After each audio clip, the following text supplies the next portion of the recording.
ನಮಸ್ಕಾರ. ನನ್ನ ಹೆಸರು ಪುಟ್ಟಸ್ವಾಮಿ ಅಂತ, ಎಲ್ಲರೂ ಪ್ರೀತಿಯಿಂದ ಪುಟ್ಟು ಅಂತ ಕರೀತಾರೆ. ನಾವು ನಮ್ಮ ಹಿರಿಯ ವೃತ್ತಿ ಕಲಾವಿದರ ಒಕ್ಕೂಟದ ಒಂದು ಕಡೆಯಿಂದ ನಾವು ಮಾತಾಡ್ತಾ ಇದ್ದೀವಿ. ಏನಂದರೆ 50 ವರ್ಷದ ಮೇಲ್ಪಟ್ಟವರಿಗೆ ಭಾಳ ಅನ್ಯಾಯ ಆಗ್ತಾಯಿದೆ ನಮ್ಮ ಕಲಾವಿದರಿಗೆ. ಯಾವುದೇ ಥರದ್ದು ಕಾರ್ಯಕ್ರಮಗಳು ನೀಡ್ತಾ ಇಲ್ಲ.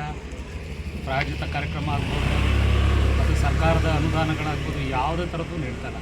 ಈಗಾಗಲೇ ಕನ್ನಡ ಮತ್ತು ಸಂಸ್ಕೃತಿ ಇಲಾಖೆಯಿಂದ ವಾದ್ಯ ಪರಿಕರಗಳಿಗೆ ಏಕವ್ಯಕ್ತಿ ಅಸಂಘಟಿತ ಕಲಾವಿದರಿಗೆ ಅಂತೇಳಿ ಅರ್ಜಿನ ಕರೆದಿದ್ದಾರೆ. ಈ ಅರ್ಜಿ ಕರೆದುಬಿಟ್ಟು 18 ವರ್ಷದ ಮೇಲ್ಪಟ್ಟು 50 ವರ್ಷದ ಒಳಪಟ್ಟವರಿಗೆ ಅರ್ಜಿನ ಸಲ್ಲಿಸ್ಬೋದು ಅಂತ ಒಂದು ನೋಟಿಫಿಕೇಷನ್ ಕಳಿಸಿದ್ದಾರೆ. ಸರ್ಕಾರದ ಆದೇಶ ಅಂತ ಅಂದ್ಬಿಟ್ಟು ಹೇಳ್ತಾರೆ. ಇವರು ಪತ್ರಿಕೆಯಲ್ಲಿ ಕೊಡಬೇಕಾದ್ರೆ ಅದನ್ನು ಹೇಳೇ ಇಲ್ಲ. ಅರ್ಜಿ ಕರಿಬೇಕಾದ್ರೆ ಪತ್ರಿಕೆಯಲ್ಲಿ ಅದನ್ನು ಹೇಳೇ ಇಲ್ಲ ಇವರು. ಸೊ ಅದನ್ನು ತಿಳಿಸ್ಬೇಕಲ್ವ. ನಮ್ಮ ಎಷ್ಟೋ ಕಲಾವಿದರು ಈಗಾಗಲೇ ಒಂದು ಅರ್ಜಿ ಸಲ್ಲಿಸೋದಕ್ಕೆ ಆನ್ಲೈನಲ್ಲಿ ಫೋಟೋಸ್ಗಳು, ಸರ್ಟಿಫಿಕೇಟ್ಸು ಮತ್ತು ಕೊಟೇಶನ್ಸು ಇವೆಲ್ಲ ತೊಗೊಳ್ಳೋದಕ್ಕೆ ಕಮ್ಮಿ ಅಂದರೂ 1,500 ರೂಪಾಯಿ ಒಬ್ಬರಿಗೆ ಖರ್ಚಾಗಿದೆ. ಒಬ್ಬೊಬ್ಬ ಕಲಾವಿದರಿಗೆ 1,500 ರೂಪಾಯಿ ಖರ್ಚು ಮಾಡಿದ್ದಾರೆ. ಎಲ್ಲಿ ಬರಬೇಕು? ಇವತ್ತಿನ ಕಾಲಘಟ್ಟದಲ್ಲಿ ಕಾರ್ಯಕ್ರಮಗಳೇ ಕಮ್ಮಿ.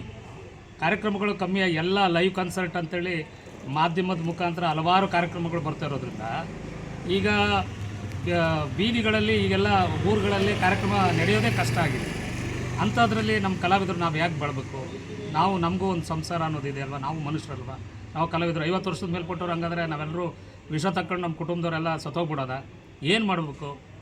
ಸರ್ಕಾರ ದಯಮಾಡಿ ನಮ್ಮ ಕನ್ನಡ ಸಂಸ್ಕೃತಿ ಇಲಾಖೆಯ ಸಚಿವರಾದಂಥ ಸನ್ಮಾನ್ಯ ಶಿವರಾಜ್ ತಂಗಡಿಗವರು ಹಾಗೂ ಸಮಾಜ ಕಲ್ಯಾಣ ಇಲಾಖೆ ಉಸ್ತುವಾರಿ ಸಚಿವರಾದಂಥ ಸನ್ಮಾನ್ಯ ಎಚ್ ಸಿ ಮಾದೇವಪ್ಪನವರು, ಹಾಗೆ ನಮ್ಮ ಜಿಲ್ಲೆಯವರೇ ಆದಂಥ ಮೈಸೂರಿನ ಜಿಲ್ಲೆಯವರೇ ಆದಂಥ ಜನಪ್ರಿಯ ಮುಖ್ಯಮಂತ್ರಿಗಳಾದಂಥ ಸನ್ಮಾನ್ಯ ಶ್ರೀ ಸಿದ್ದರಾಮಯ್ಯನವರು ಕಲಾವಿದರ ಬಗ್ಗೆ ಆದಷ್ಟು ದಯಮಾಡಿ ಗಮನ ಹರಿಸಿ ನಮ್ಗಳ ಬೇಡಿಕೆನ ಈಡೇರಿಸ್ಕೊಡ್ಬೇಕು ಅಂತ ನಾನು ತಮ್ಮಲ್ಲಿ ಮನವಿ ಮಾಡ್ಕೋತೇನೆ.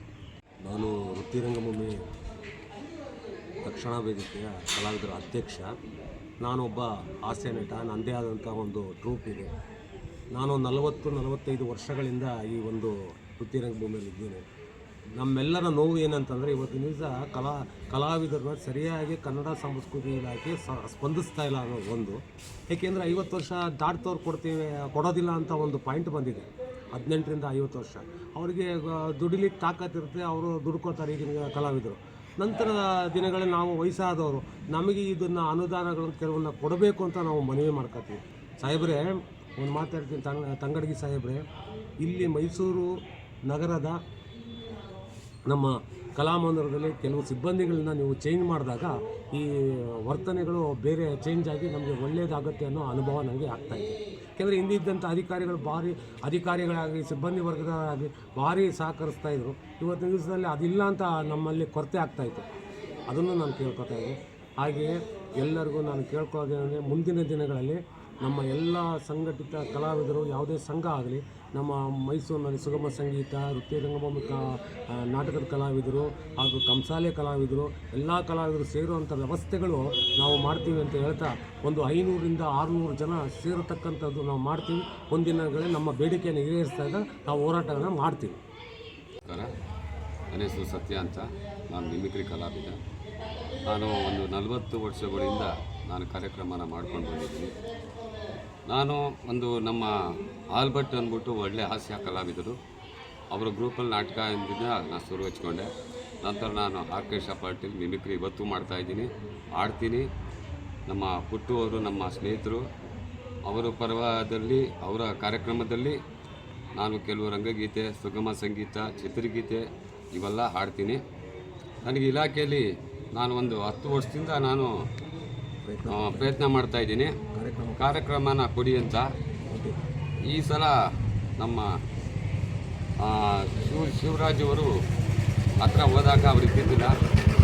ಅವರು ಬರ್ತಾರೆ ಅಂತ ಅಂದರು, ಆಗಲೇ ಹಿಂದೆಯಿಂದ ಹೋದರು ಅಂತ ಹೇಳಿದ್ರು. ಈ ಥರ ಅಲ್ಲಿ ಸುಳ್ಳುಗಳು ಕೆಲವರು ಹೇಳ್ತಾರೆ. ಅಲ್ಲಿ ಏನ್ರಿ ನೀವು ಮಿಮಿಕ್ರಿ ಮಾಡ್ತೀರಾ ಅಂತ ಕೇಳಿದ್ರು. ನಾನು ಅದೇ ಒಂದು 20 ಆ್ಯಕ್ಟ್ರ್ ವಾಯ್ಸ್ ಮಾತಾಡ್ತೀನಿ, ಹಾಡ್ತೀನಿ. ಈಗ ಬೇಕಾದ್ರೆ 1-2 ಡೈಲಾಗ್ ಮಾತಾಡ್ತೀನಿ, ಕೇಳಿ ಮಾತಾಡಪ್ಪ ಅಂದರು. 1-2 ಮಾತಾಡೋದಕ್ಕೆ ಇಷ್ಟಪಡ್ತೀನಿ ಸರ್. ಈಗ ಧೀರೇಂದ್ರ ಗೋಪಾಲ್ ಅವ್ರದ್ದು 1-2 ಡೈಲಾಗು.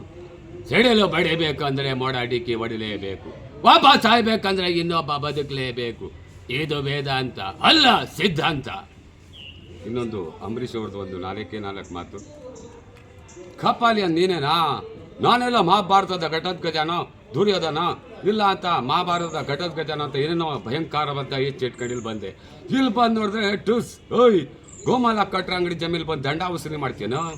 ಇನ್ನೇನು ಅರಸು ಮಂತದ ಖಜಾಂಚಿ ಅಂತ ನೆನಪಾ. ಧನ್ಯವಾದಗಳು ಸರ್.